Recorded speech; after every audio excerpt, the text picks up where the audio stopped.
Happy Tuesday. Hope everybody had a good weekend, and thank you to everybody that sent me birthday wishes. I really appreciate it. So I didn't get a chance to respond individually to each one because the last few days my carpal tunnel has been really bad, but we're feeling better today. So but I did see all of them. I liked them and I really truly appreciate it. And I hope that you guys have all been doing well. So, oh my goodness, there's been so much stuff going on. Hey Ashley, hi Colmika, how are you guys doing? Hey Mimi, how are you, babe? I hope everybody's been good. Hi Amanda, welcome. Hey Dee, how are you? And since this is the month that usually people honor their loved ones who have crossed over and their ancestors, I just wanted to make a mention of my dear friend Maritza, who is the reason why I started doing YouTube in the first place, because Sunday was 3 years since we lost her, and we wouldn't be here right now if it wasn't for her.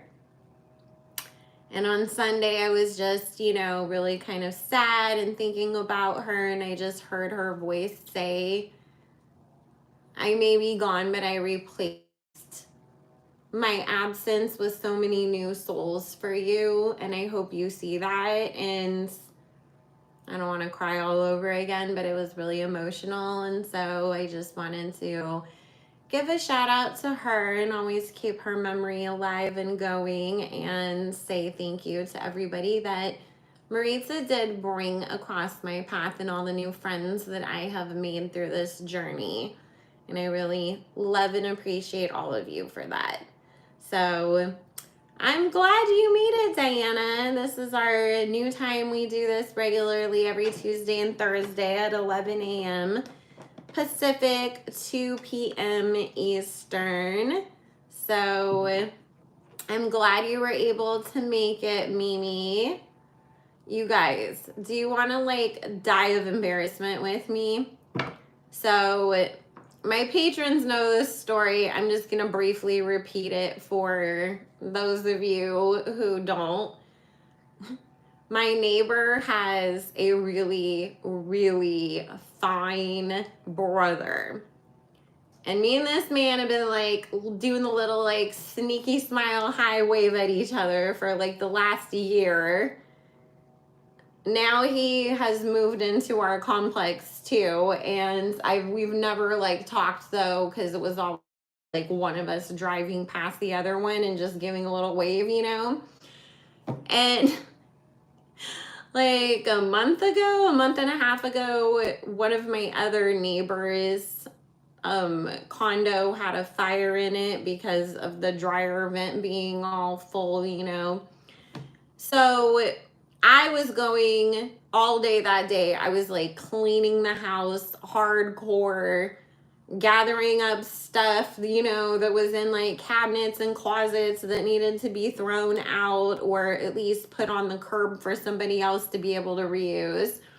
So I'm dirty, dusty, musty, not looking cute, taking shit back and forth out to the garbage can.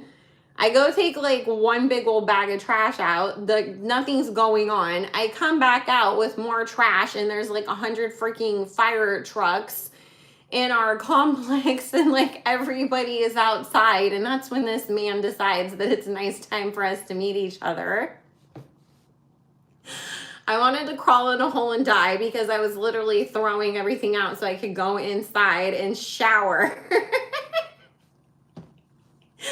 So since then, I have made sure that my ass looks at least somewhat decent if I'm outside. And I was literally just thinking yesterday, like, oh, I've been outside more than I ever have recently because of my car problems and then feeding the kittens, and I have not seen him at all. So, of course, this morning, I walk kiddo outside because he's walking to the bus stop. I literally was about to go inside and take a shower because I knew I was gonna wash my hair this morning. So I, was like, let me go throw out the paper plates that I feed the cats on, because I always feed them, and then I go back out like an hour and a half later and then pick up their plates and toss them in the garbage. I threw a hoodie on over my pajamas. I was oiling my scalp, so I look like the freaking grease monster attacked me, and my hair is up in this like disgusting bun. That's when I see him again. I'm just like, oh my God, universe, what the fuck? Not yesterday when I looked cute, not the day before when I had nice clothes on. No, the one time that I actually go outside in my damn pajamas in a messy freaking greasy ass bun, that's when I run into him again. Like, I just put my head down and turned around and walked away and started like making myself busy checking my phone and like acted like I didn't see him, because I was just like, no, this is not happening anymore. I can't handle this. Like, don't try to wave to me. Don't say hi to me. Just act like you didn't see me and forget this moment ever happened. And when I say he is fine, like, he is 90s fine. Like, he looks like he belongs in a freaking, like, movie playing another one of the groomsmen or friends along with Morris Chestnut and Taye Diggs. Like, literally gorgeous. And I'm just like, oh my God, I want to, like, literally just know. It's always when you least expect it. I was like, this is so unfair, universe. What the hell did I do to deserve this?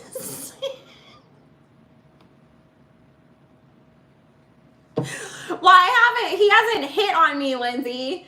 He usually looks shocked when he sees me, like, when I'm in a mess. So it's not like, oh yeah, like, you're still cute. It's more like, what the fuck happened to you? It's the look I get from him. So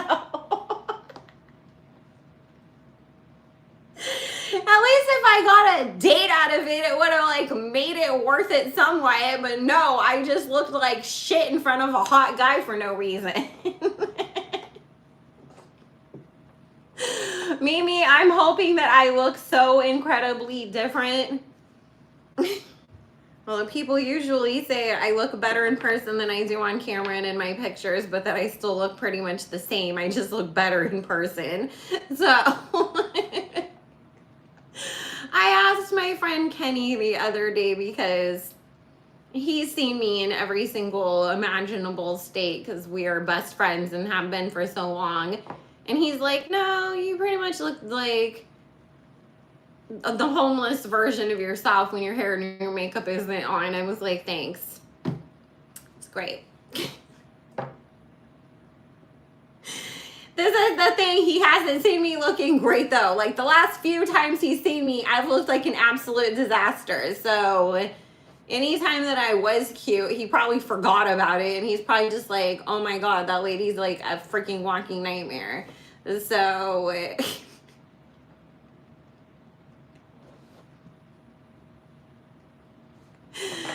anyways, hopefully y'all are having a better day than me.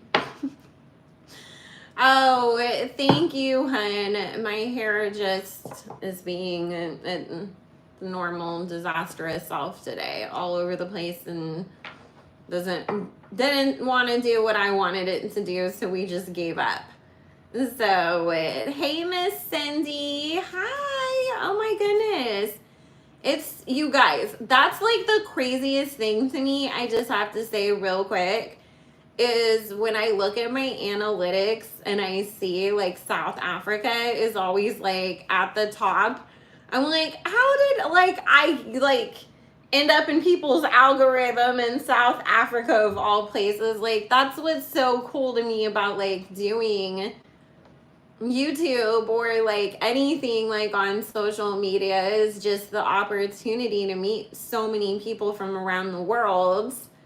And it just always blows my mind that like, wait, people like in another country know who I am or like watch my stuff, especially when it's like, you know, the farthest continents away from us too. So, oh, Mimi, you're so cute. You don't have anything to worry about. Every picture that you have is a good picture. So, hey, Ronnie, how are you? Ooh, chai tea, that sounds so good. Oh my gosh. I did like, if you're in my Patreon, you know, I will do special types of readings because I have more gifts than I really like utilize or show off. So sometimes I like to practice those skills like tea leaf readings and things like that. And so I will give my Patreons the opportunity to get those. And I used this tea called Purple Rain for it. Oh my God, like the tea is really purple, but it tasted so good. Like I made myself a cup of it because like it just kept smelling so good when I was like doing the videos. And so I was like, okay, I have to make a cup for myself. It was so bomb. I didn't have time to do any this morning, but I think I'm gonna make myself another cup of it after we get off of here. So I was just like, let's just bring in some Prince energy. Like I didn't even realize it was called that because my neighbor gave it to me when she was moving. Like she had bought like all these teas and she gave them all to me and my son's dad because she had a bunch of like tea sets that she had been collecting that she gave to him.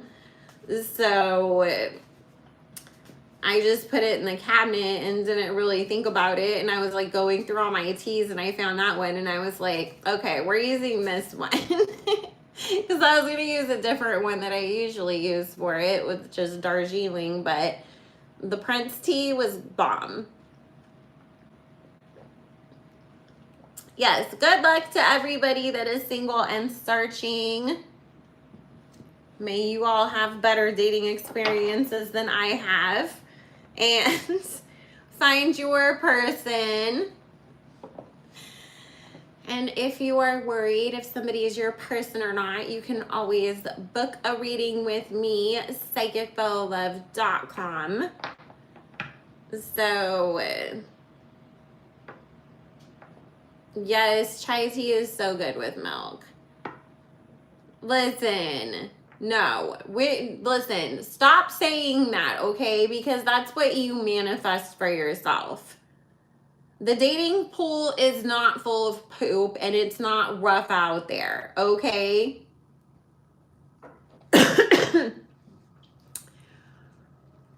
It is full of potential, full of soulmates, full of amazing people who are on the same vibration and wavelength as you and who are not out here wasting people's time but are really searching for something serious. And, you know, this is why, first of all, like if you go on a dating app and you expect that you're just gonna meet a bunch of losers who are just looking to hook up, then that's all you're gonna get. Because you already set that expectation and told the universe that that's what you're expecting from this experience. And so you manifested it, right? And if I ever find myself being in that mood about anything, I already know, like, okay, this isn't the time for me to, like, go and put myself, you know, out there. And I need to work on changing my mindset and not, you know, try to open up a Hinge or Bumble account or try to date anybody right now. Because then I already know that my experience is going to be garbage. But when I can go into it with the right mindset, even if those people don't turn out to be my people, I still meet good people. And let me tell you too, as crazy as this seems, because this is something that I have noticed a real trend switch too. Like, because I've been doing readings for people professionally since I was 18 years old, and I used to do it like, I don't know what you want to call it, like as a little mini intern or something like that for my mentor, practicing and developing my skills since I was 12 before that. So I've been giving readings to people for literally almost 30 years now. Before, I would say probably the last like 6-7 years is when I've really noticed the shift in this. Before, if men would call psychics, it would be about their career. Am I going to get this promotion? You know, I'm trying to invest in something. Should I sell my business? Like, it was all business related, right? And women would tend to call more about relationships. Let me tell you how that is completely switched now. 40% of my clients are straight women, 40% of my clients are straight men, and then the other 20% identify as, you know, what differently, not as heterosexual. And guys will call me and ask about when they're gonna meet somebody. None of these guys, because you have to think about it too, okay? Guys aren't going to bother calling a psychic to find out if some girl's going to give up the cheeks. They're going to, because they take stuff like, you know, more seriously when it comes to things like that. They're all calling me, asking me, where's my wife? I want to get married. I want to have kids. I want to find somebody to spend the rest of my life with. Whereas like more of my female clients are calling me more about like career things. And if they do ask about relationship stuff, it's really like towards the end of the call after they asked about everything else. And it's more of a kind of throwaway question because we have a few minutes left on the appointment. And that alone, you know, is just telling me that there are men out there that are really, really serious about trying to find their person. But my grandma would always say this too. Number one, men will waste your time, but they don't want their time wasted. You know, because once they decide I'm really ready to, you know, settle down, it's like they're just like, let's get to it. I don't want to waste my time just dating to just date. But up until then, they'll date just to date. The other thing is that my grandma always says, which is true, as women, we just be doing the most for guys, and we don't need to be doing that because a woman will always rise to the occasion. We could have never cooked a meal or did a load of laundry or changed a baby or held even a baby in our life, but throw us into motherhood or being a wife, and we will figure that shit out, and not only figure it out, but do it well. Men kind of, you know, where you get them is where you get them. So they need to be proving to you that where they're at through courting you, that they are husband material, because a woman will become wife material. She will become mother material. Not everybody, but for the most part, because that's how we're built. But my grandma's always like, you know, we just be giving too much to guys because it's like, you know, we'll meet a guy, he lives in his car, he's got 6 baby mamas, he doesn't want to work a regular job because then child support's gonna garnish his wages for those 6 baby mamas, so he only works under the table or works short stints at jobs until the wage garnishments come and then quits and moves on to the next one. And we will take him in and make all kinds of excuses for him and fix his life. But if you know, if a woman tells a guy like that she even, you know, just had, oh, well, things aren't really going great for me at work and I'm trying to find a new job, they'll be like, why don't you call me when you get that figured out and we'll have a cup of coffee. Like, they're not coming to fix our lives and try to save us and turn us into a wife. So we need to stop doing the same shit for them. You know, so it's just like, she's spot on, you know. I mean, I love listening to the elders and what they have to say about relationships and stuff, because it's like, well, you've managed to stay married for 60 years and be happy. So, like, I want to listen to what you have to say. I don't want to listen to the funky, fab, fresh fit boys or whatever the hell they call themselves that are all just misogynists talking all day long about how women need to be to get a man, but yet they're single. So it's not even like they're like, this is what my wife did to make me want to settle down and marry her because she just blew my mind by having these character traits. They're just pointing at all the stuff that they're saying is wrong with you, but yet they can't keep anybody either. So, you know, it's just, if you've put in all of this work on yourself, then you deserve somebody that's done the same for themselves. And it doesn't mean that you have to be, you know, rich and have everything figured out, but it's like, if you've been doing your work, you're self-aware, you hold yourself accountable, you work on healing, you're not dragging a bunch of baggage along, you're not looking for somebody to pay all your bills because you put yourself in a bad financial situation, like you kind of, you know, are being a grown-up like you should be, then you deserve an equally yoked partner and somebody else who is a grown-up. Otherwise, looking for anything else is only going to be a recipe for disaster.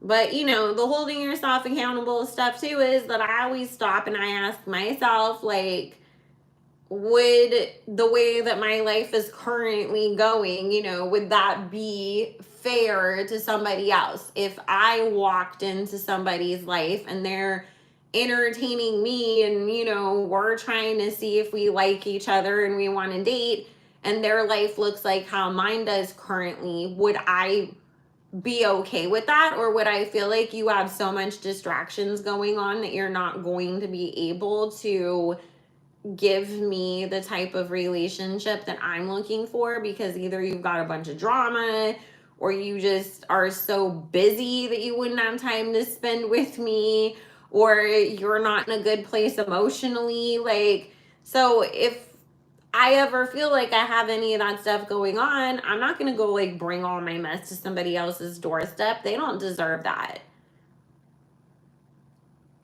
So, you know, we have to be realistic about everything too. Relationships are overrated, honestly. I don't think that they are the end all be all. I mean, I'm the girl that was like a serial monogamist until I was in my mid 30s. And then I just was like, I just want to be by myself for a while. And like, I've loved it to the point that it's like, I've met people that I totally would have been like so happy to have like been in a relationship with them previously, but I've been so happy in my little bubble by myself that I'm just kind of like, just go find somebody else. I'm not ready to like, you know, give all of this up yet, or you just no longer like vibe with me the way you would have in the past. So men talking about women's business irritates the hell out of me, especially single mother slander. Well, seeing as that you need a man involved to make you a single mother, that's what I don't get when they just want to sit there and like shit on single moms. It's like, why don't you shit on the dudes that made us single moms? Because women especially, we will try everything to make a relationship work, and especially when we do have a child involved. And then, you know, like I always say, like, I wouldn't have like continued dating my son's dad probably even a couple weeks longer than like where we were at, but I found out I was pregnant, and he was like, we have to give our kid a chance at their parents being together. And then that was kind of the only reason why he even stuck around for the short time that he did, was because you do feel that responsibility and guilt as a mom that you have to try it if you are having a child with somebody versus anybody else that you probably wouldn't give that many chances to. So, you know, we don't just walk away from situations where kids are involved super easily. Like, that's really a difficult thing for a lot of women to do. And it's usually because we feel like we have no other choice. Either the man abandons the family, so then you're forced to have to figure it out on your own, or he just can't rise to the occasion, or things are so toxic that it's like, this will not be healthy for our child, so we need to like cut ties now. But you never see people, because that's the thing that's so annoying. It's like, you see a dad that's like at the park with their kids for their weekends, and everybody's like, oh my God, he's such a good dad. Look at him spending time with his child. His child that he sees 4 days a month, mind you.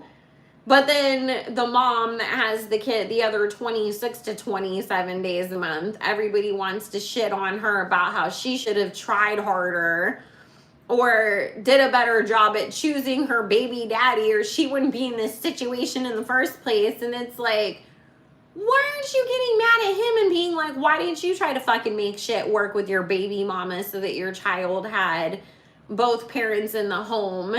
Why aren't you with your kid every single day? And why do you only see him on Saturdays? You know, like, nobody is doing that to them. And that's just what is so annoying. Like, the, you know, rules for thee, but not for me mentality that goes on in society so much. Exactly, Hannah. And then God forbid, too, that the dad end up being the, you know, person that has the kids the majority of the time, and the mom, for whatever reason, whether she's not financially capable, or she's got something mentally or physically going on, or it's her career that is taking her all over the place. So it's like, you know, for whatever reason, dad can provide a more stable home environment for the kids, then the mom gets shit all over for that too. And it's like, but you don't shit on the dads that like do the same thing. So it's just so messed up. Hey, problematic favorite, how are you? So, speaking of possible single mothers, people were saying that Jhene Aiko and Big Sean are back to their toxic ways, that she was, you know, posting a bunch of things that were like, I guess, subbing him and subbing relationship stuff, and then they're not following each other. And then all these people were saying that like, oh, he cheats on her constantly anyways. And then, you know, he posted a picture of him and his son, because people always, you know, trot the kids out when everybody starts saying something about them, you know, to try to distract from it. So there is something that I thought about earlier, because somebody had reposted this picture of when he was with Ariana Grande, and Jhene Aiko like was always like in his face. And people were like, oh, the same way you get them is how you lose them. And the, you know, this is why you never believe it when a guy tells you not to worry about that, friends. And like, they were resurfacing these memes. And, you know, we all know that Ariana and him were talking before he was completely done with his relationship with Naya Rivera. So it was like, we've never looked at if Jhene Aiko and Big Sean were dealing with each other. while he was with Ariana, because he kind of has a pattern where it's like, I do a song with a girl, and then, you know, it doesn't matter if I'm already in a relationship with somebody else or not, like, she ends up being my next girlfriend. So, and I was like, maybe that's why Jhene is like, you're doing all of your music with me from now on.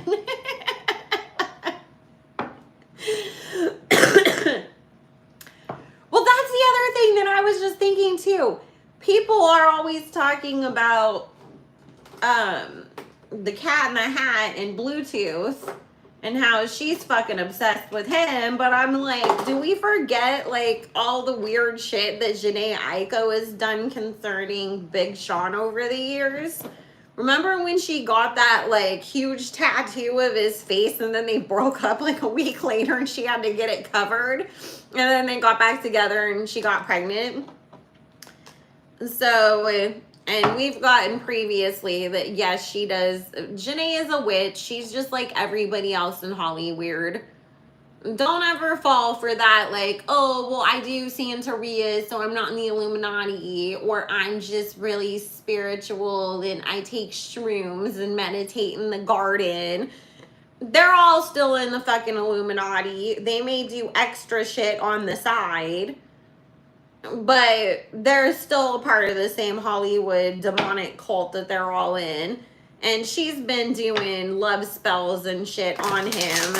Spirit said that before. So, you know, her and Chloe probably get together late at night and light candles for Big Sean and Trash Can. So I just want to see, first and foremost, were they dealing with each other while he was still with Ariana? And then we'll get into what's going on currently, just so that I don't forget to ask this, because we just never have before. So, yeah, y'all better be careful listening to any of her meditation music, because you don't know what energy she's putting on you, really.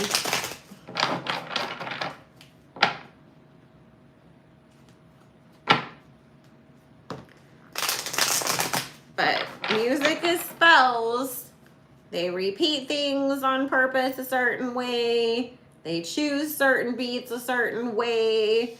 The lyrics are a certain way, and it's all to hypnotize you and either steal your energy or influence you in some way or another. So that's why, like, I don't like mumble rap or listening to music that I don't understand what they're saying, because I'm like, I'm not participating in some fucking nonsense that I didn't agree to. Like, I need to be able to tell what you're saying. So if you're summoning Satan, I can change it real fucking quick. Because I'm not taking any chances over here with, you know, especially with like how in your face they all are these days with everything. So, I mean, why do you think that they have been pushing, you know, stripper rap and mumble rap and drill music? Because it's to influence people to either be overly sexual or do drugs or go out and commit crimes.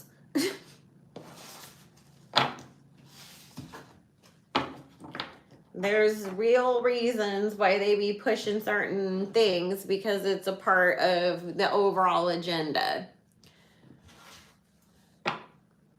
And now they're, you know, if you haven't noticed too, and this is stuff that I would usually talk about in Patreon, if you want to join us over there, patreon.com/psychicbolove, just because YouTube is so full of censorship these days. But they know that the Black community in particular is, you know, moving more and more away from organized religion and associating it with colonization and going back to their own spiritual roots. So they use certain people the Erykah Badu's and the Summer Walkers and Jhene Aiko's to be like, look at me, like I just like take shrooms and meditate in the yard and like play my sound bowls and you know have altars up for Oshun, and like so you think like, oh, like I'm gonna go and start practicing the same things that they're doing, but they're pushing demonic new age spirituality and not the real true spiritual practices of their people, and they're playing the role that was chosen for them.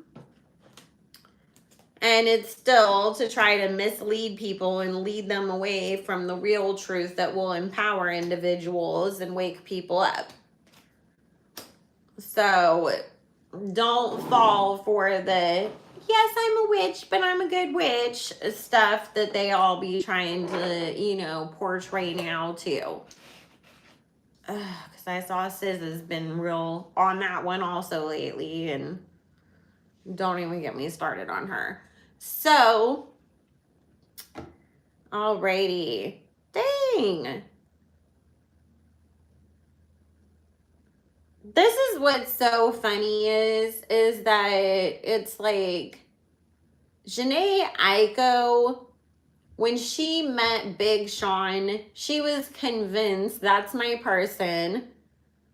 She feels like it was love at first sight, and she was determined after that she was going to do whatever it took for her to be with her. She probably was calling it twin flame. That doesn't exist. That's another thing. Don't get me started on it, but don't fall for the bullshit of twin flames. It's crap. There's soulmates and there's karmic connections, but there is no twin flames.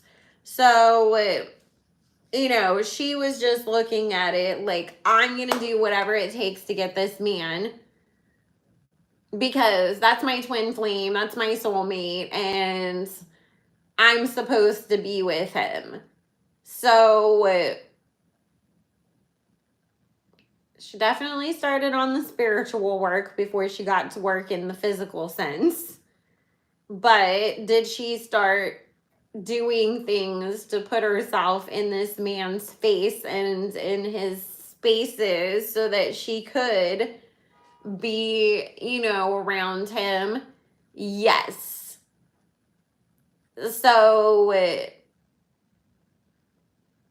I get that they did hook up while he was still with Ariana Grande. The funny thing is that Ariana like totally didn't expect that. And Spirit saying, you know, she's used to being the one that steals the man from another woman. She's not used to another woman backdooring her and taking her man. So, and she was very aware of it. This was the reason why they broke up. But she, you know, as far as Ariana was concerned, it's like that's embarrassing to her. Like she didn't want people to know, so that's why she just went, you know, out and found her next victim instead. So this is the funny thing though. It's like Jhene getting Big Sean, it was a kind of short-lived victory. It's like, yes, I, you know, got the man, but I also got all of the problems that come along with him. Because a man that has a pattern, you know, of cheating, because we know he left Naya Rivera to be with Ariana Grande. Now you got him away from Ariana Grande. Did you think that you really are going to be the only girl for him? No. So she's constantly in a state of worry and paranoia and what's next, what's next, what's next. Because she's caught him already But Spirit saying she already knew deep down inside before she ever even caught him, like, of course, there's a huge possibility that this man is going to do me the same way that he did all the girls before me. So, you know, again, it's like, okay, here now we have a family. There's more of a commitment there. We're more, you know, on the right track here. But it's always like, I have to put in 10 times the amount of effort to keep this relationship going than I thought I ever would. I have to be doing all kinds of spiritual stuff. I have to be trying to be the perfect girl for him. It is very Khloe Kardashian, like, oh yeah, you know, the only thing that she hasn't resorted to is changing her face to try to hold on to this man. But it's like, she's exhausted. Like, oh my God, I have, you know, screwed you from sun up until sundown, took a 30-minute nap, took a shower, and then jumped right back on you in bed again to try to make you happy. I learned how to cook. I learned how to do this. Like, I'm always doing something trying to hold on to you and your interests, and it just feels like it's never enough, and I am exhausted. But she's still not ready to let go. She's just at the place where now she's realizing that she's unhappy, and it's like, how do I try to make him be who I want him to be now? So, let me see. No, you can't turn a karmic relationship into a soulmate relationship. Because those are the roles that you already chose to play in each other's lives before you came here. So, that's pathetic. She's such a pretty girl, too. Sometimes with some of these people, I'm like, what is your villain origin story? Like, what broke you so bad that you were willing to be this, like, stuck and delusional about somebody? I mean, I'm not gonna lie and act like I've never been delusional about somebody, but, like, not to this extent. Like, some of these people, like her and Khloe, like, really are like, hold my beer, I'm gonna be the most delusional person ever, I'm gonna win the delusion Olympics. It's just like, oh my God, like, why are you like this? I don't know it. If any of my videos are ever down, I do not take them down. I don't give a shit if something turned out opposite, because this is just going off of energies right now. People have free will and they can change, do the opposite and get back together or break up or whatever. And honestly, it's going to give me more views, like, you know, something does happen. But if they ever get taken down, it wasn't me, it was YouTube. And we'll leave it at that. So, you guys, I will let you know if I'm taking questions, but so let's see what's going on with them in the current moment. Tell me what's going on currently. Sean and Jade, thank you. Her, Khloe, and Adele. Oh my God. Wow.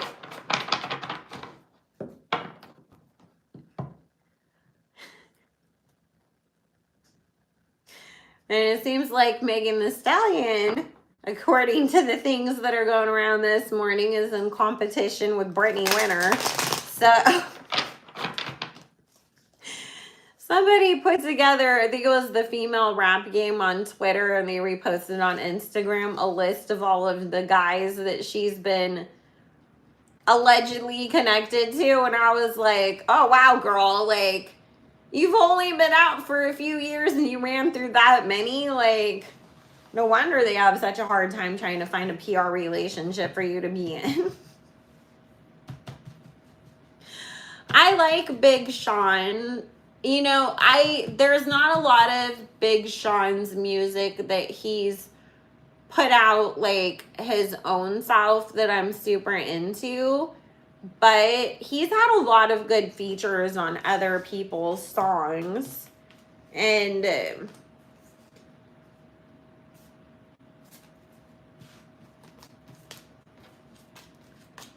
I love him. I love his verse on Kanye's song Mercy.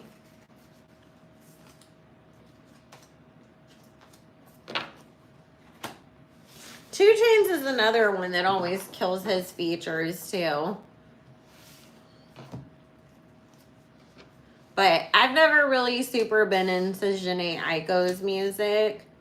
I don't know, like I don't like guys that sing like Robin Thicke and Justin Timberlake where it's like super high pitched, like that's like no to me. I just don't like it. And I don't like the whisper singing that people like Jhene Aiko do. It just irritates me. And I'm always just like, I'm trying to stay awake, not fall asleep, and you're gonna put me asleep with your little whisper singing over here. So like, I don't know, it's just not my vibe. But out of the two, I would much rather listen to Big Sean because at least he's got some songs that I really do like. I mean, she did a good job on that song with Omarion and who else was on that song? Chris Brown, right? I used to listen to that song a lot. I don't know why. I just can't remember who else was on it all of a sudden. She did. I mean, she did a good job on that. And she did a good job on the chorus of, you know, Beware of a Woman with a Broken Heart song. But her own single songs, I've never really been into it. Yeah, it was Chris Brown.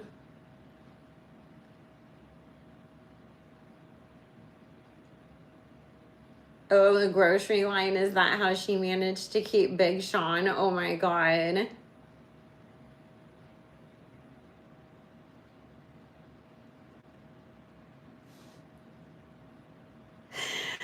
Oh my God, Lindsay, you made my stomach hurt. Because just the image, because right before I got on here, like I just was scrolling through Instagram real quick to see what people were like, if anything happens that we should, you know, maybe try to squeeze in today or something, or wait for Thursday for. And that, you know how the blogs love to repost all of the crap, you know, that podcasts and whatnot have. And a guy was saying that he literally like wants to be folded up like a crab and have his booty eaten. So you just made me think of Big Sean with his hands under his legs, and I was like, oh my God, no. Like, I'm way too visual of a person sometimes for certain things.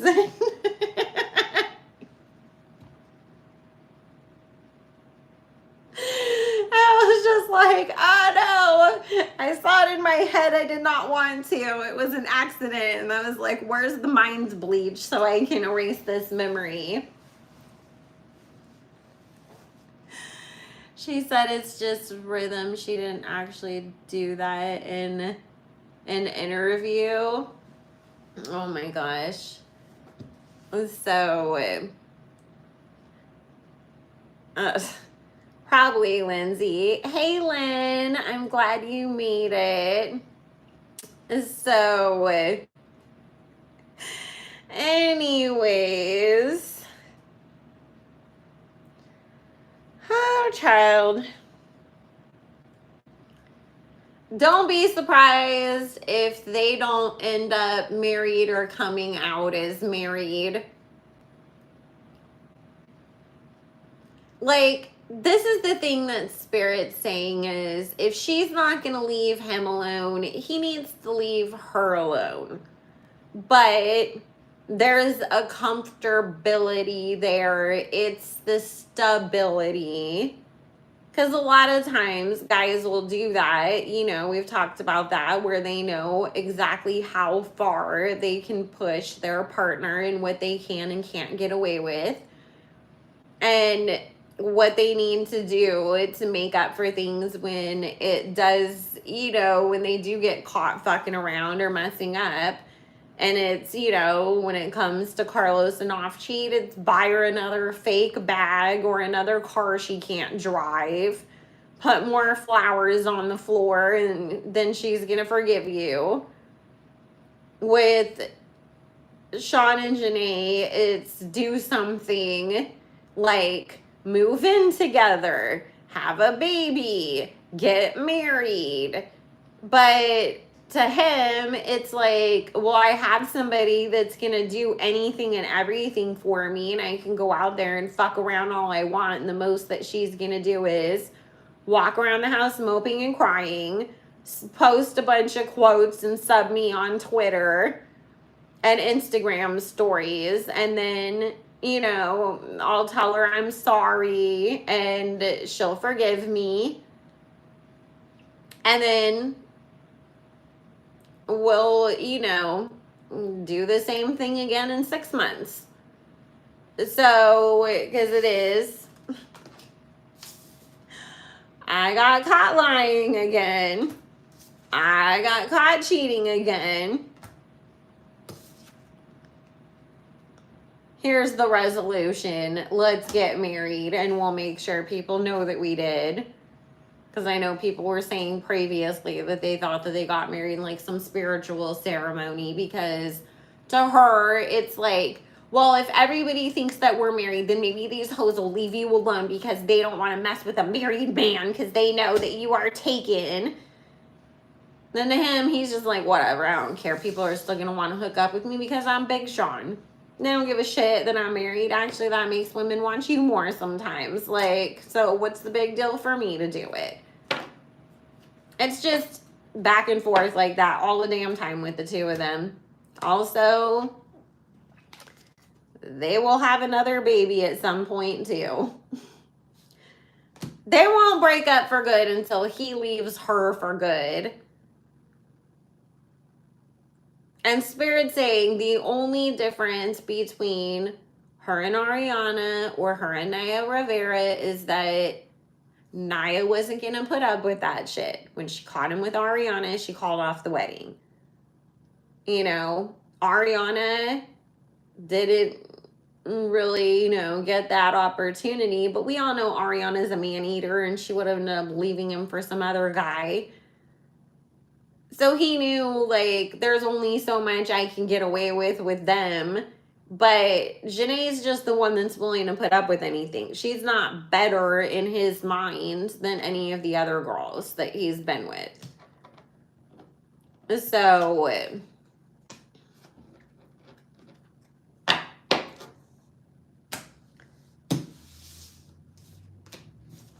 and this is the thing that Spirit's saying is she keeps tabs on him. She goes looking to see what he's up to.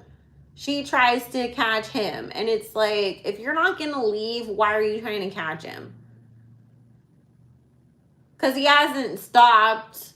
You know, it's just like at some point, are you just staying because you're addicted to the drama? You love having the fights and the resolution cycle of your relationship because, you know, it's just, if you're going to go looking and trying to catch somebody cheating, then you better sure as shit leave if it turns out that they are. Otherwise, what was the point of that? Just so that you could ruin your, you know, next year while you try to heal from something and then put more of a divide in your relationship because you're never going to trust that person again. Like, leave or just act like it's not happening and don't go try to prove to yourself that it is.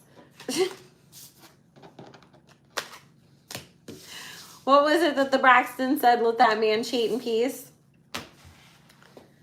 So, Do you guys got any questions? I'll take them for a couple minutes and then we'll move on to Ari and Juicy fighting back and forth, and people saying that Juicy is still messing with Moneybagg Yo. Yeah, and put question in front of it. Correction, she's worse than you.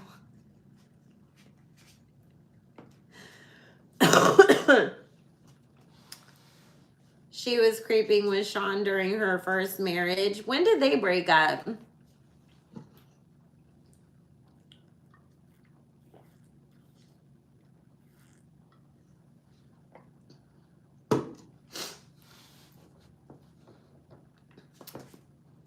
I know. I feel bad for all of these celebrity kids. I mean, the one that you're going to really feel bad for is Bluetooth and Christmas's baby, because, you know, they're always going back and forth constantly and doing the most embarrassing shit, and the whole families on both sides are nuts. And Sexy Red's kid, because you can easily go on the internet and probably watch how you were conceived. So it's just like, oh my God. Hannah, he knows that she's probably doing stuff like that, but, you know, he does his own magic too. So he just tries to reverse it. What does her oldest daughter think about this relationship? I think she's like 15 or 16.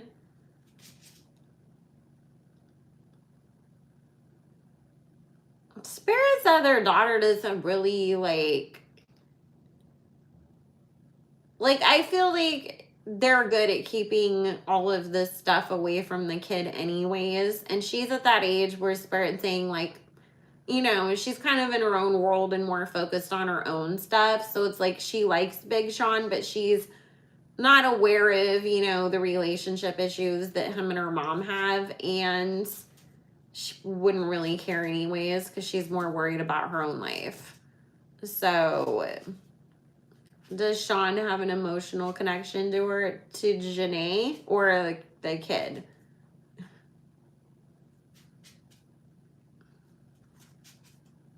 Jhene thinks that there's real love between them. She just thinks that he's takes advantage of their situation. I think that to an extent, you know, I think he has love for her, but he obviously doesn't have respect. And I don't think that he is in love with her.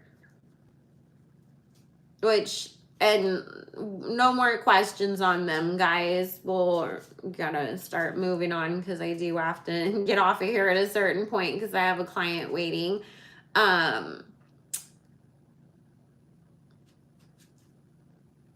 But what do you call sorry, are they karmic soulmates? Well, you're either soulmates or you're karmic partners. They're two separate things, but it's definitely a karmic situation, obviously, because this isn't how soulmates treat each other. And listen, when people are always like, what's the most important thing in a relationship? Communication, loyalty, this or that. It's respect. Because when you truly respect somebody, you are going to be loyal to them. You are going to communicate with them. You're going to tackle the hard stuff. You're going to want to do things that make them happy and that make their life better. Respect is the true foundation that relationships need. So, and again, guys, soulmate relationships do not come with a bunch of fucking drama and hoops you have to jump through to be together. Soulmate relationships are honestly boring and easy. because it's just supposed to be a foundation for you so that you can be your best and that you don't have your relationship draining you, so that you can focus on other things that are going to elevate you on a soul level and be able to do your healing, do your work, help others in the world, kill it in your career, take care of your kids. So, but people think, like, oh, like, I had to steal you from some other woman, and then we had to cross 10 continents to be together, and that's my soulmate. And it's like, okay, that's your karmic partner. You have fun with that. You'll meet your soulmate someday after you're done with this one, but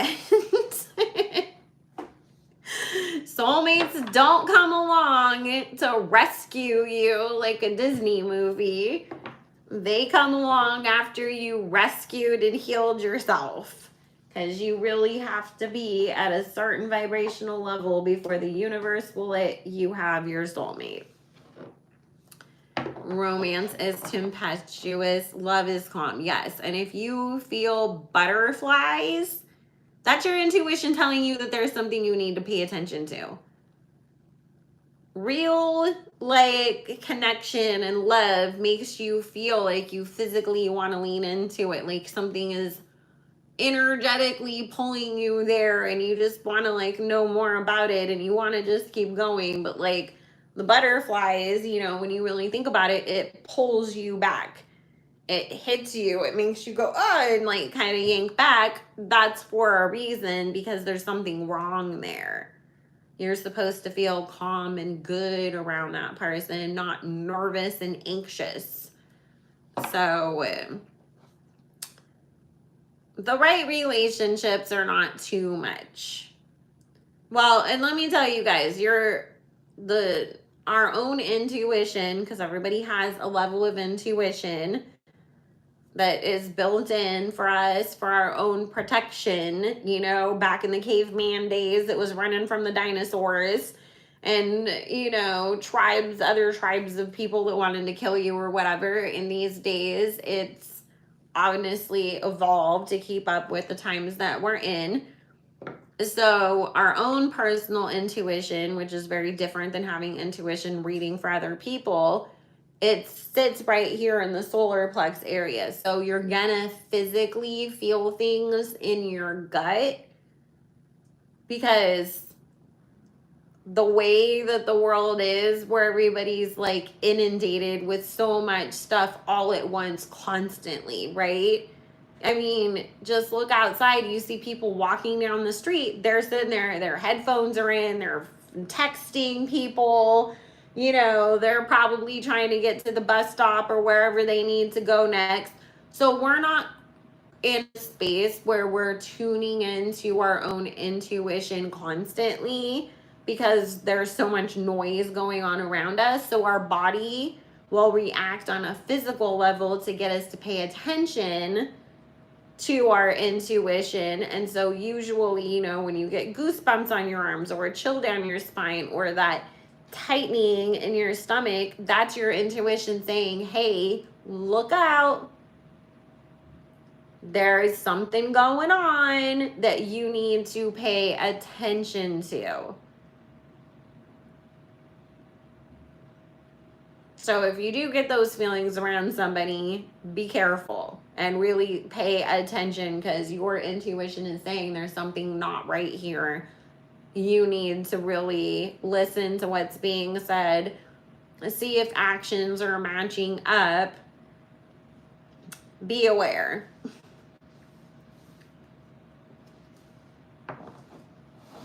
Well, usually people who are naturally anxious, it's honestly because your intuition is going off in extremely,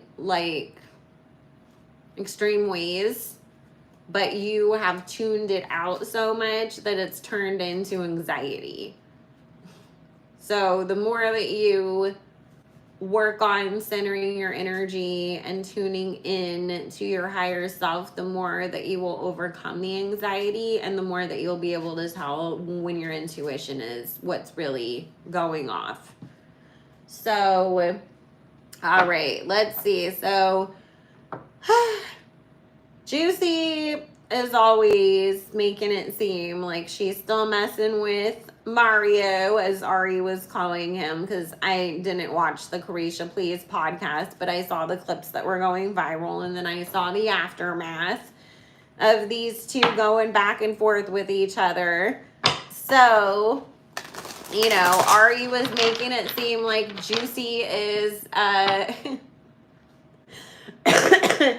Delulu, and you know, Juicy's like, she doesn't know shit basically, and people were saying like, oh, like watch her, push her to the point that she's gonna drop receipts, and then other people are saying that Bag gives Juicy a lot of money and helps her out with things, so she doesn't, it's like, I'll poke the bear, but I know like how far I can poke it, and then I'm not gonna like cross that certain line so where baby daddy don't want to like give me money or mess with me anymore. So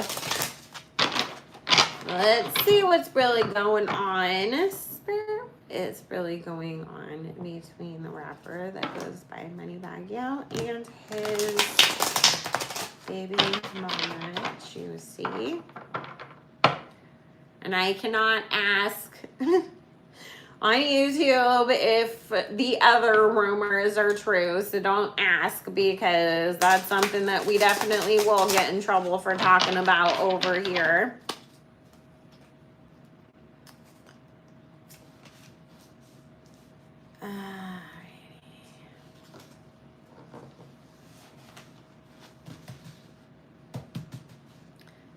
Some family members are bad for us. Yep.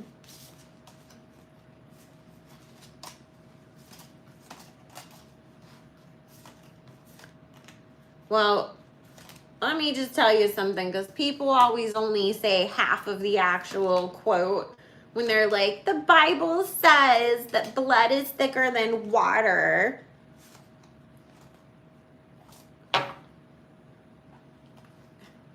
They're saying the blood of the covenant is thicker than the water of the womb. As in, the water of the womb meaning family members, and the covenant meaning the people that you choose to surround yourself with outside of your family. Whether that's your romantic partners, your friends, the people you associate yourself with. So literally even the Bible, when people want to like quote it, is saying that sometimes the people that you actually can really count on in life are going to be people that are not related to you, whereas the people that are related to you can sometimes be the worst people that you could have in your life. So don't feel like, oh, just because that's my cousin, I still have to forgive and try to have a relationship with her, even though she sleeps with every guy that I ever like try to have a relationship with. No, boo-boo. You don't need to deal with that nonsense. She can kick fucking rocks. Who cares that she's your cousin? You know, my whole rule is, if I wouldn't put up with that shit if we weren't related, then I'm not putting up with it just because we are related. I didn't choose to be related to you, so why do I gotta deal with it? I didn't pick that I wanted to be your cousin or whatever. So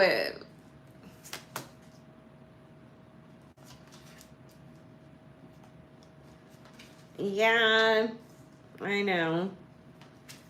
Alrighty, so let's see.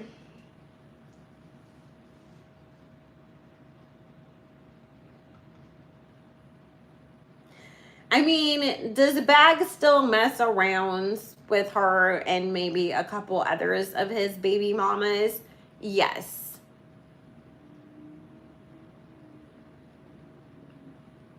Sometimes it's because, you know, I just wanted to get my dick wet and you were there. Sometimes Spirit saying to him, even, it's like, you know, you've been kind of like giving me a hard time lately, so I'm gonna just flirt with you, drop some dick off, put you in a better mood, give you a few bucks, and then you're gonna make it easier to, you know, have to co-parent with. And that's how he justifies it to himself. I'm not saying like this is okay. I'm just saying this is his mentality with it, that it just makes his life easier sometimes. So, and she's one of the main ones that, you know, she will start giving him a hard time, and it's like, okay, I gotta dick you down again and then get you back in, like, you know, a good mood, and then we can just coexist again. Exactly, Elizabeth. Is 10K one of his other baby mamas? I don't know all of his baby mamas because I really honestly don't pay that much attention to him. It's just, this is the one that everybody was talking about right now. But I mean, Spirit just said he does still sleep with the other BMs too. It's not, Juicy's not the only one. So, I mean, she's not lying when she insinuates stuff, and she really doesn't like Ari.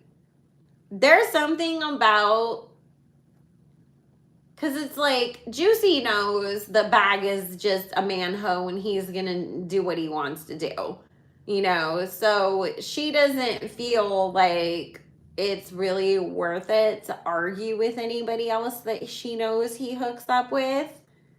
But there's something about Ari did something to their kid that they have in common that really pissed her the fuck off. Like, I didn't want her around my kid anyways, and then she said some slick shit, and it's been on since then, and that's one of the reasons why she just loves to, like, poke at her all the time and pick at her and, you know, insinuate different things, because it's like, oh, look what I know, look what I've been doing, like, ha ha ha, and you're not gonna, like, admit it because you don't want to look stupid, because you want to look like, oh no, like, he only wants you, but, you know, she thinks that's funny. But the thing is, if he was like, oh, I don't want to be with her anymore and I want you to be my public girl, she wouldn't want to be his full-time girlfriend publicly. Like, nope, you're going to make somebody else look stupid publicly, not me. We can be business partners in something, but I don't want to, like, publicly be the girl that you're in a relationship with, because then I'm going to be the one that gets embarrassed next, and I'm not cool with that.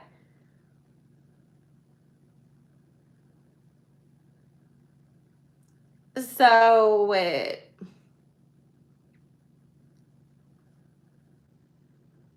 that's what's funny. It's like, she really does. She just likes to, I mean, we got all these swords cards here. It's like immature. Like, I want to poke at you. I want to make you flip out. I want to make you get on Twitter and have a tantrum so people can laugh at you again. Like, because she already knows, like, whatever. People say shit about me. It's fine.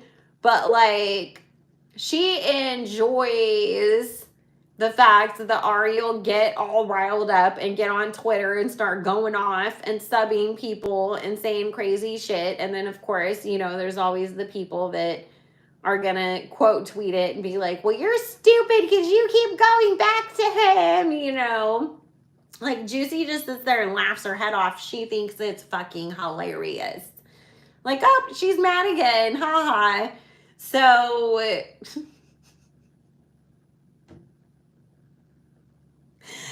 it's just so petty and immature. It's just like, oh my God.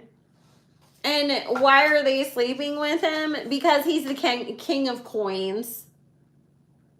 Because sometimes it's like, I just haven't had any in a while, and rather than having to, like, go find some new random dude and hope that he's gonna do what needs to be done, I'll just, you know, spare myself from having another body to claim and risking that it's not even going to be worth it anyways, and just sleep with my baby daddy because I know that, like, he can get the job done. And what, you know, in their head, it's like, what's a big deal to sleep with somebody that you've already slept with before? But also because, you know, he's got money. So it's like, I'm living better than I would, you know, if I'm in bad terms with you. It's so funny because both of them think that they're doing each other a favor by sleeping with each other.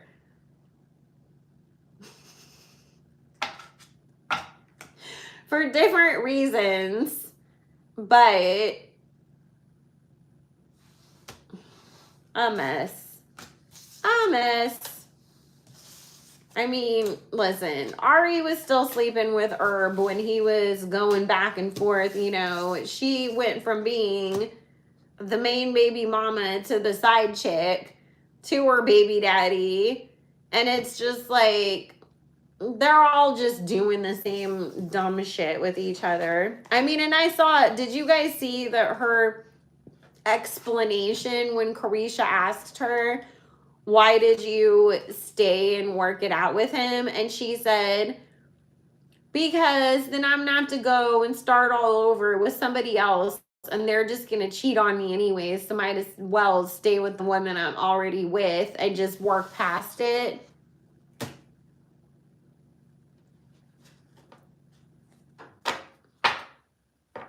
That is the saddest thing in the entire world. Do not be so scared of starting over or so convinced that every single person that you deal with is going to bring the same exact bullshit to your doorstep that you're just going to stay in the middle of the shit storm because all you're going to do is just keep getting covered in shit. Not everybody is going to treat you wrong. You know,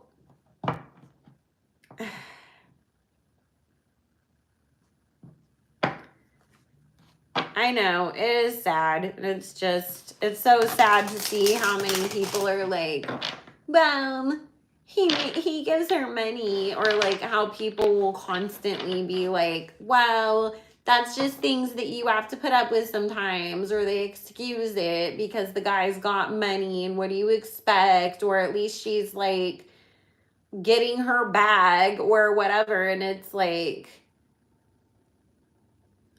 just the way that people value material things, Chanel bags, G-Wagons, over their peace of mind, over your sexual health, over your mental health, over your physical health, over all of that is really fucking sad, because it's like you don't believe that you really are worthy and deserve real true love and somebody that respects you and somebody that's going to take care of you and not hurt you. Like, that's just really, really, really, really sad. Oh my God. Not the hurricane simulators filled with poop instead of dollars. Well, in their case, it's poop and dollars. You have to try to grab the dollars and not the turds instead. So let's see where their relationship is. What is the relationship like with Moneybagg and Ari? Thank you. And hi, and of course, I'm glad you made it. And hi to anybody else that joined us in the middle and I didn't get to personally say hi. I always try to make sure I acknowledge everybody in here. So they reach for dollars and hope. Oh my God.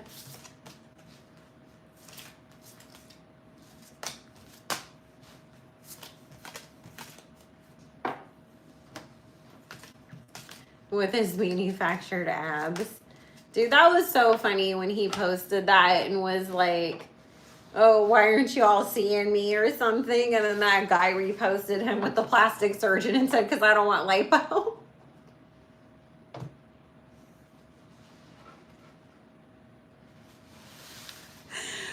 Oh, yeah, they've been together for a while, huh?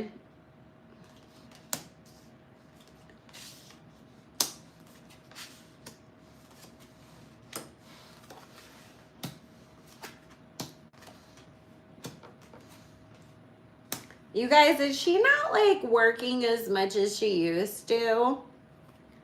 Because there's something here about her money not being as good as it once was. Like, I'm not making the same amount of money that I was before. Like, I'm not getting the same opportunities that I was in the past. Not as much as coming in, and what comes in, it's like it goes out almost as fast as it comes in. And her feeling like, I have to make this situation work at all costs, at least for the time being, because I can't maintain, not only like, oh, I couldn't even be able to maintain the lifestyle that I have with him, but I wouldn't be able to even maintain the lifestyle that I had when I met him on my own. Like, it would be a struggle right now for me.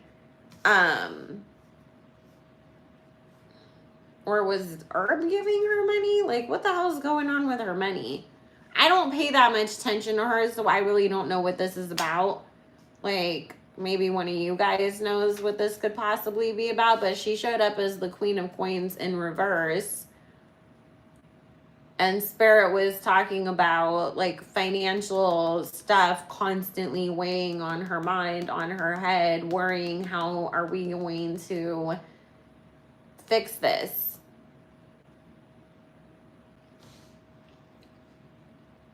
So, well, was he like giving her a bunch of money and that's why she's like stressed about money all of a sudden? Because, you know, this comes up too, the Four of Coins, worrying about how you're going to make it. Isn't it funny? That picture does kind of almost look a little bit like Herb on if he like dressed up like in the like old fashioned days, like, but it is like, I'm not getting money from the same sources that I used to, and that's made a real impact. And now I'm constantly trying to think of new ways to bring in a new income, bring in more money, bring in more, so that I can pay things off from the past that I still owe on, but also be able to keep things moving forwards. So, hey, Ange, I'm glad you made it. I don't know. Some of this feels like we might hear that she's got a tax problem.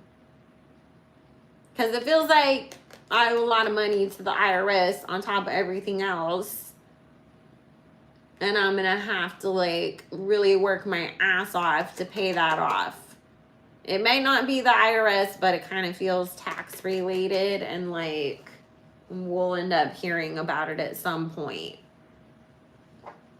And that'll be fun, because then I'm sure she'll start making, you know, the whole, well, you have to make money to owe money, so you guys are broke, mind your own fucking business, like tweets and stuff that come. You know, because anytime that she gets mad, we're all broke. So, time to go to Dubai. Oh my God, no.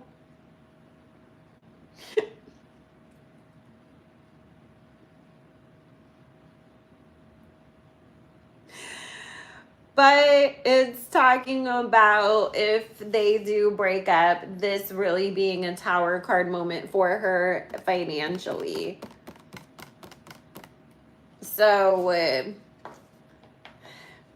their relationship is like, is the way that Spirit's saying. It's like, she really doesn't trust him anymore, and she's not over the fact that, you know, he's cheated. She doesn't like that he publicly admitted it because that wasn't something that she wanted people to know, because she definitely has the whole, I have an ego in a way that I want people to see me, and that makes me look bad.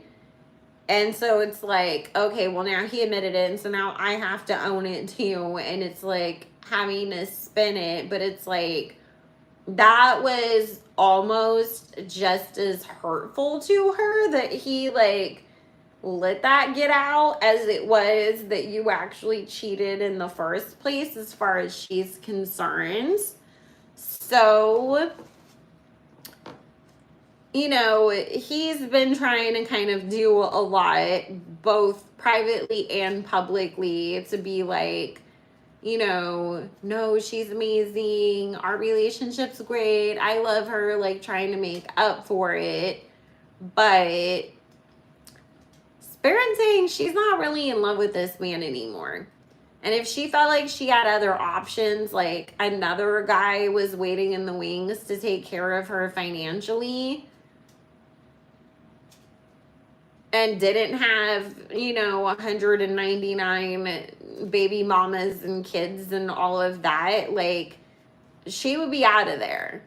But it's like, this is the best I have right now, and until like I can fix my financial situation and put myself in a better position, like, I can't leave because I have a kid that I need to take care of and worry about, because it's coming up, Yo-san being the center of everything that she is, you know, worried about. And especially because it is, Herb is going to go away for the next 5 years. She's not going to be able to call him and be like, he needs shoes, he had to go to the doctor, I need you to help out with this or that for school.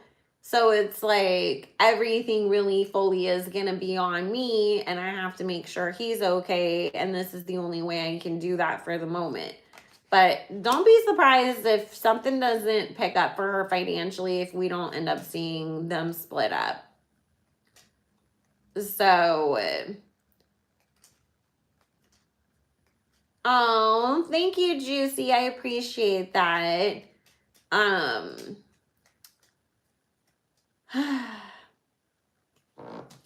Well, cars are not really something that should be seen as an investment unless it's like a 1920, like fully restored Model T or something that, you know, is like a real collector's item. But like, you know, any other car, you're going to lose money on it one way or another. It's not something that people should be investing in. Just get, you know, a somewhat decent car and put all that money into like a stock or paying your taxes, or buying land or something else. I mean, that's the thing. It's like some of these women, it's like your attitude is so fucking horrible that regardless of how pretty you may be or how many times you've gotten your body done or whatever, like, what guy wants to deal with that? Like, you know, Jada Pinkett, like, what guy is gonna really want to be like, you know who I want to get married to and spend my final years with? Jada Pinkett. I would love to spend every second of my last good years on this earth being emasculated and controlled and dealing with her nasty narcissistic attitude constantly. Like, they don't want that. What happened to be his peace? I mean, I know me and Lindsay were joking about it's Hispanic Heritage Month, so you have to be his panic. But like, it was a joke. Don't take it seriously. You know, it is just like, guys notice that if you're a freaking bitch to everybody constantly and you always got a nasty attitude, like, they're just gonna be looking at it like, okay, you're hot, like, I'll sleep with you a few times just for the sake of being like, yeah, I got to hit it. But I'm not trying to wife that shit up and deal with that nasty ass attitude on a daily basis. Just the same way that, like, Would we want to deal with some guy that has a horrible attitude? Hell no. I don't, like, Lil Boozy could be the finest dude that ever walked the planet and had all the money in the world. I would not ever want to date him because his attitude is stank. And he's always complaining about something. And yeah, it can be funny and entertaining, but like, to be on the receiving end of that day in and day out would be a nightmare. Same thing with 50 Cent. He is so cute. He's so talented. He is hilarious. But who the hell would want to really date him and deal with everything that comes with him? Because we know he's cheap. And he will drag the fuck out of you on top of it. And be petty as hell. Like, I'm good. So, did you guys know that allegedly Floyd Mayweather takes back all of the purses and cars and everything that he gives to the girls he dates when they break up? And I've heard the same thing about 50 before too.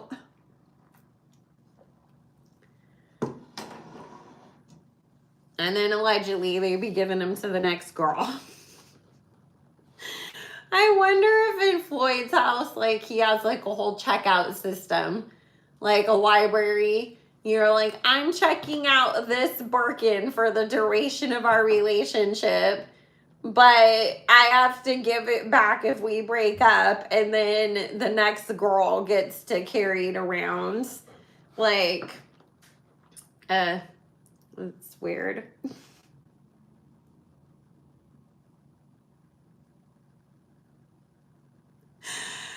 I mean, I always feel like, because they've said that, you know, like Kris Jenner and Kylie Jenner have like purse closets that are mostly Birkins. And then we know that Drake has like a whole Birkin room in his house. I always wonder, like, if Kris like comes over to Drake's house or he goes to her house and they like show each other all their new purses that they just bought.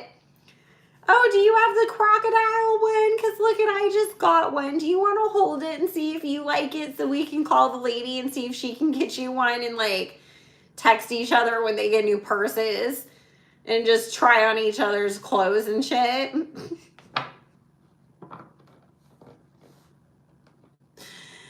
That's why you gotta sell them before the breakup happens and pretend you lost it, like how Off Cheat lost a car. Yeah, I was like, speaking of Off Cheat, because we were gonna wrap up with that Jade is promoting his album. Whatever happened to that? How do you lose a car? He really tried to say he didn't remember where he put it. Well, at some point, you had to have driven it somewhere. So how do you not remember where you last drove it to? And how did you get home? And people are just like, oh, he got sued. I'm like, let a normal person try that shit with Hertz Rent-A-Car and your ass is going to be on the nightly news with a mugshot. Talking about, oh, this bitch right here thought she was slick and could steal a Toyota Corolla from Hertz Rent-A-Car for the week. Like, that was just so crazy to me. I was like, how does that even happen?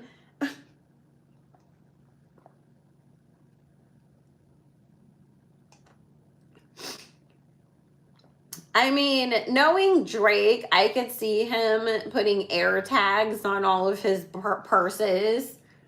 So if somebody did try to take it, he could track it down. And if they did try to sell it, he could figure out where it went and get it back.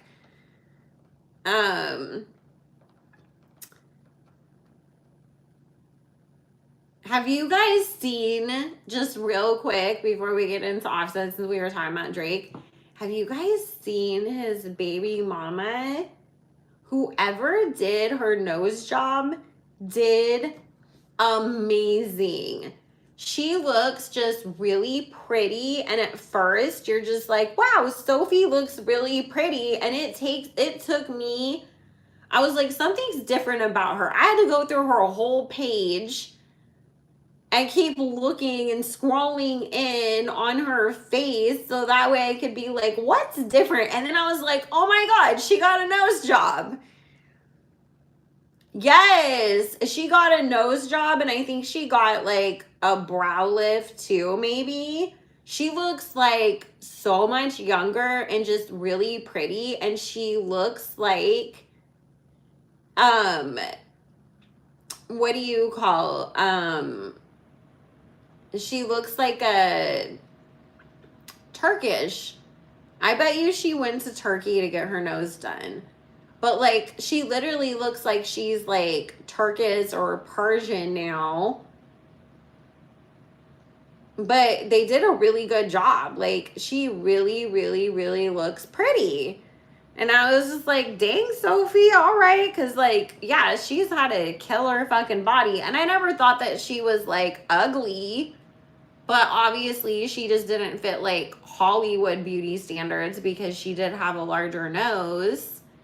But, yeah, like, she got work done, but it looks good. It doesn't look like, oh, my God, like, what did you do to yourself? Like some people's. So, yeah, I just noticed that because somebody tagged her on some post about Drake, and I was like, I just hit the thing because I was like, oh, I wanted to see if she posted, I forget what it was. It was some picture of them as a family or something. And I wanted to see if she reposted it or if she even posts about Drake on her page. And that's when I was like, wait, she looks different. What happened? Drake has done a hell of a lot to clean that woman up, from the looks to go meet the Pope and show him your paintings and go to the UN and let's, you know, make you out to be the artist that you always wanted to be and get rid of the, you know, whatever it was that she was doing in the past that he was embarrassed by. So, I mean, at the end of the day, A$AP Rocky was still willing to claim you and your child, even with your old nose and your old reputation.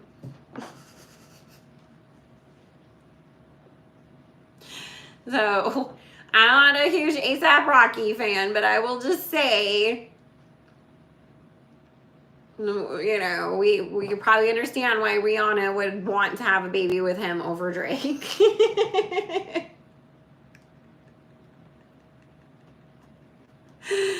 I know. See, doesn't she look good, guys? I'm telling you, like, she looks like a whole different person, but like not at the same time, because it's like she doesn't look entirely different. She just looks like a really good version of herself, and it made her look so much younger too. That's why I was like, who did it? Because whoever like did her work, like everybody in Hollywood that wants to get work done needs to go to her. Honestly, Carlos should go to her for all of her revisions that she's gonna need, because Sophie just looked like a younger, prettier version of herself, whereas Carlos looks like a goddamn alien these days. So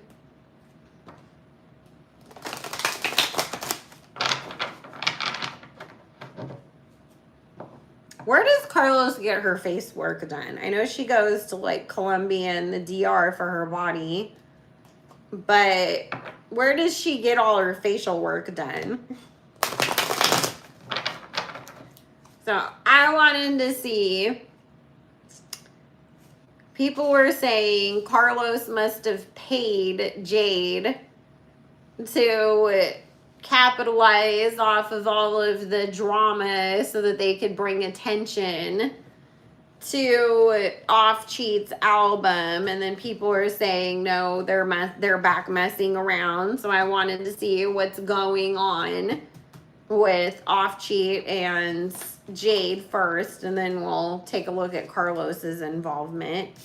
Oh, by the way, guys, if you saw my community post with the cat that I have called Carlos, Onika's mom beat the ever-living shit out of Carlos the cat the other day. It was hilarious.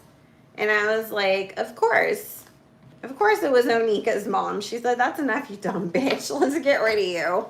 And then I was just laughing because I was like, imagine like Carol, Nikki's mom, just slapping the shit out of Carlos someday. Wouldn't that be so funny? Just, I'm so sick of all the shit you've done to my daughter. Wham, right across the face. But since that'll probably never happen, the cats did it for us. So, do you guys really think the off cheat's ever gonna stop cheating on her? I'm not kidding. I tell you guys, she looks like that cat lady, Jocelyn Wildenstein. It's creepy. It's not cute. It's creepy. I know Mama Carol is sick of Chalupa. She's probably always in the house trying to pray the Psalms to get whatever Carlos is up to next off of her daughter. I feel like Carol's knee has been hurting because she's been on him praying so much.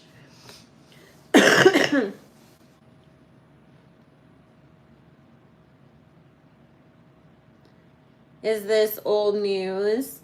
Drake's son looks just like his mom. Like legit, if you go look up Drake's mom, that little boy just looks like the little boy version of Drake's mom. Like, he's her spitting image. Chalupa.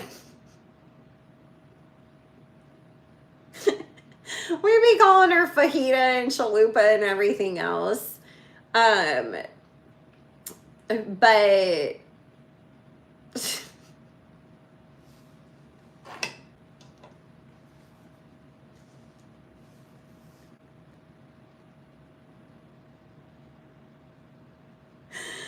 okay.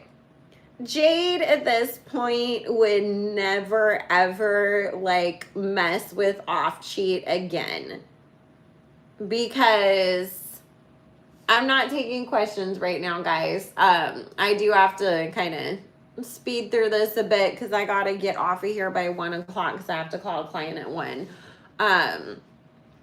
But Jade would never ever like want to really like mess with Offset ever again, because she just feels like, you know, that's old. That just, you know, a situation ended up causing me a bunch of problems.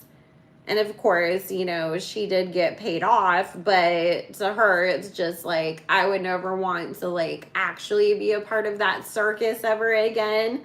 However, obviously, because Carlos did what she did to her, it's fun for her to fuck with Carlos. And Jade knows if she called off cheat tomorrow and said, come over, it wouldn't matter where the fuck she was. He would be running out the goddamn door to hop a plane or get in a car or whatever he had to do to get to her.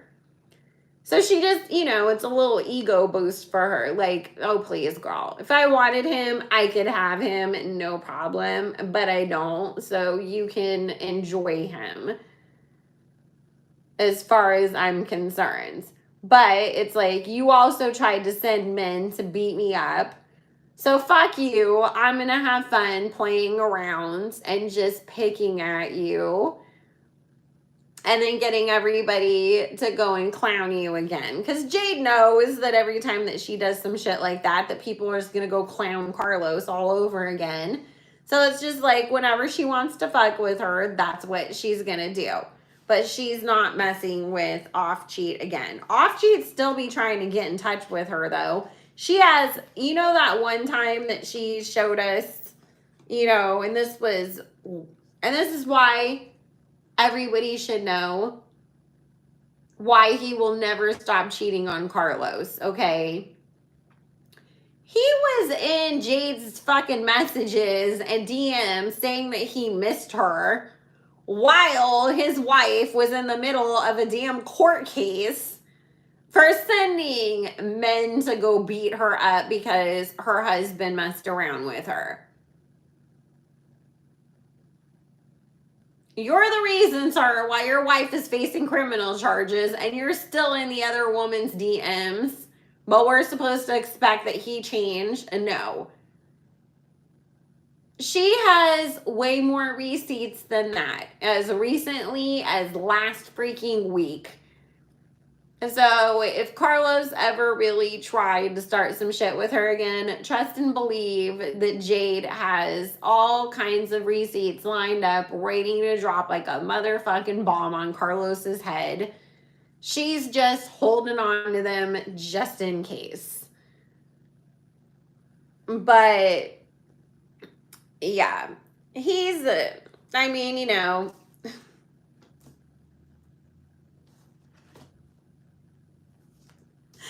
he is showing up as the King of Wands. We know what that means. The guy that can't keep it in his pants. And Carlos is showing up as the Queen of Coins. Like, he only stays there because, I've told you guys a million times, their handlers will not let them separate yet.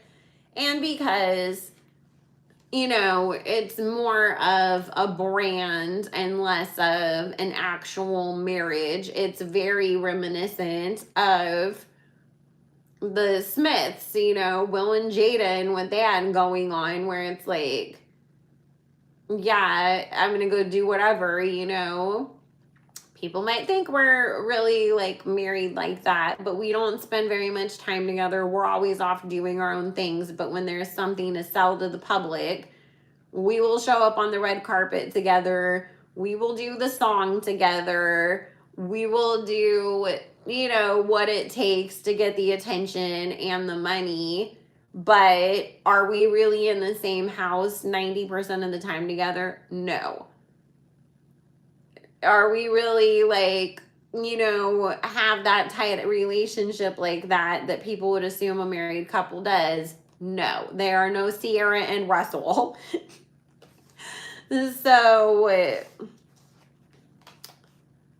well, listen, we should know by now that the same way, you know, that Beyonce is always talking about leaving some guy, but she stayed with Jay-Z through every single thing, that, you know, these people play characters in their music and it does not at all match their real life and who they really are whatsoever. You know, JT's not out here really like just using men for money and dumping them. She's all wifed up at home with Uzi.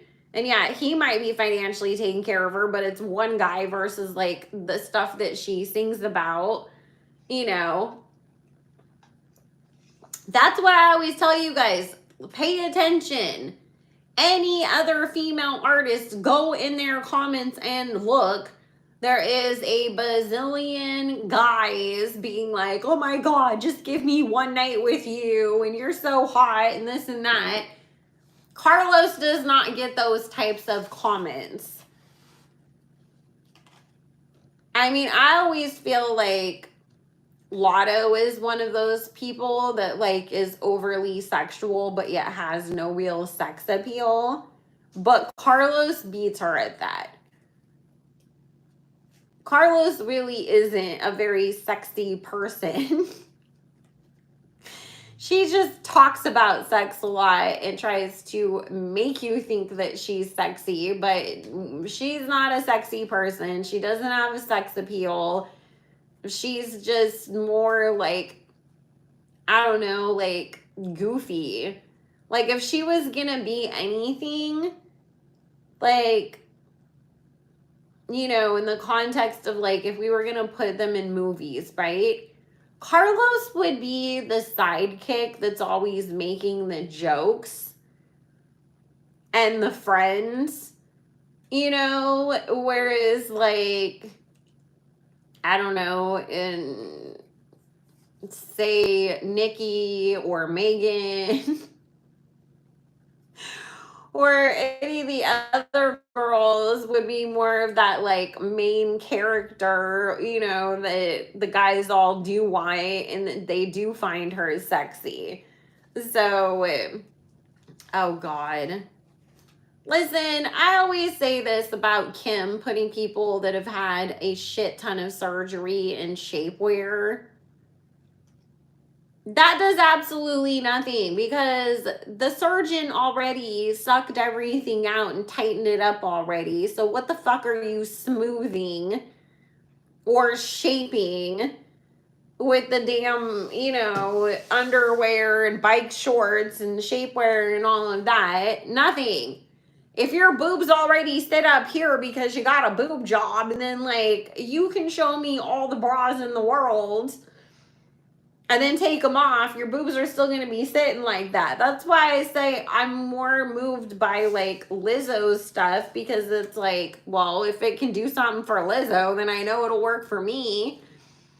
She actually puts people with real bodies in the advertisements for her stuff. Same thing with Fenty, that you have to appreciate, because it's like most of us don't have all of that work done to our bodies. Most of us don't have, boob jobs, and there's nothing wrong with that. I'm just saying, there's a difference.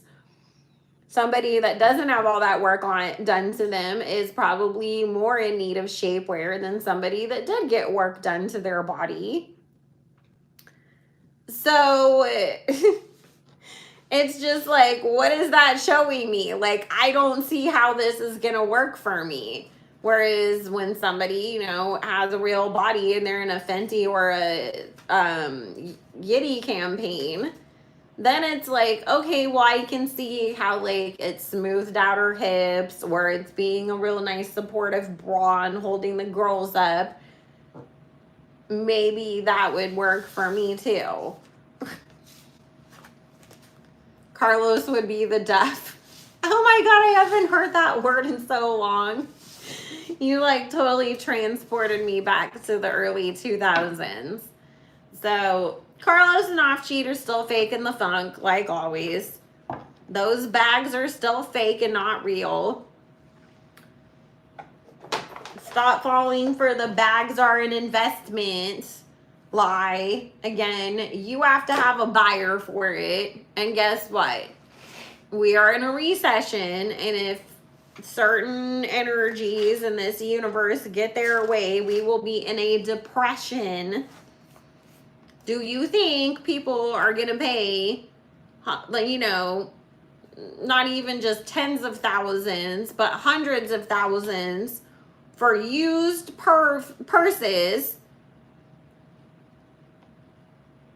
if we are all, just trying to survive? No. Ask anybody who tried to resell designer items during the last housing market crash. They will tell you they were getting a quarter of what they paid for anything, regardless of what condition it was in, if they were lucky. So, well, Carlos is always going to be watching what Jade does, and that's why Jade knows that she can do shit like that, and it's going to make Carlos react.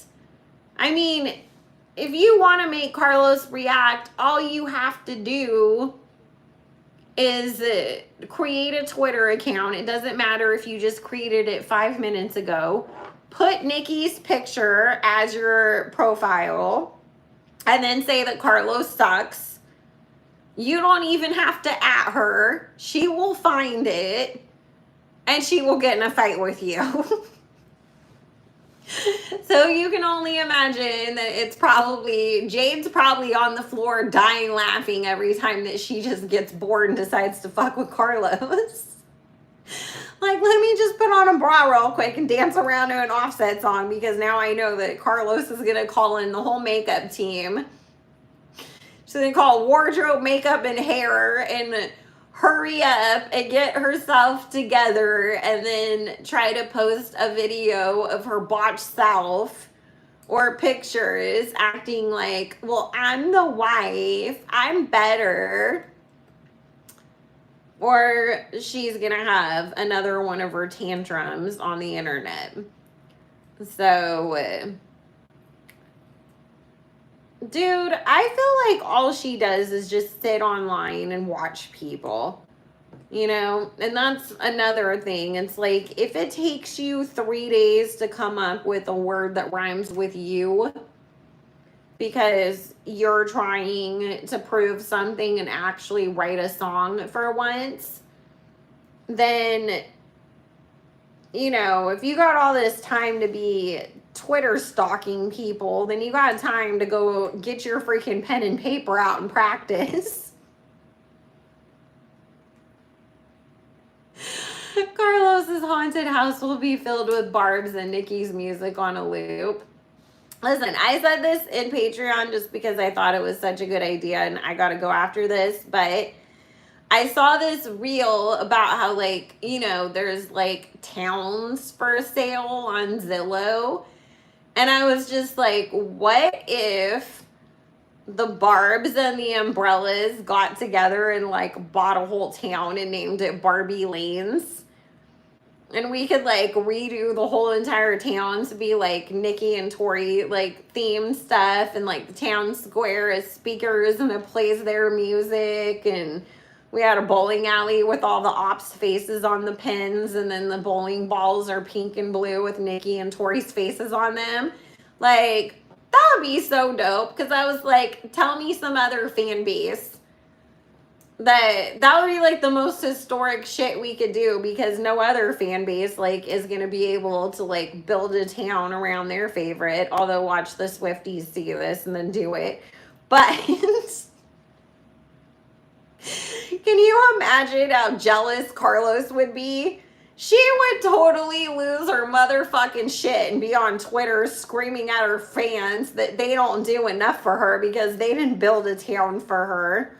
And the most that they could do is rent a room at the Red Roof Inn for the night and sit around and eat hot Cheetos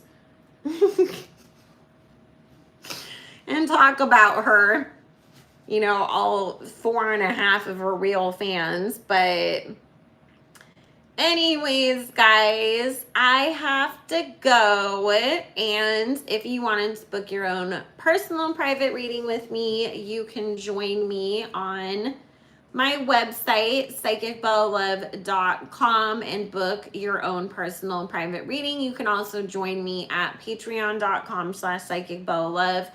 All the content over there is exclusive, and that's the only place that I do take any requests for celebrity readings. And I will never reach out to you on any platform offering to give you readings. The student finds the teacher, not the other way around in spirituality. So I love you guys. I will be back on Thursday at 11 a.m. Pacific, 2 p.m. Eastern. And in the meantime, I hope everybody has a good one. Thank you for being here. And remember, guys, your person is out there if you are looking for them. Heal yourself to bring them in faster. It is not a shit show out there in the dating world. Adjust your expectations, raise your vibrations, and your experiences will change for the better.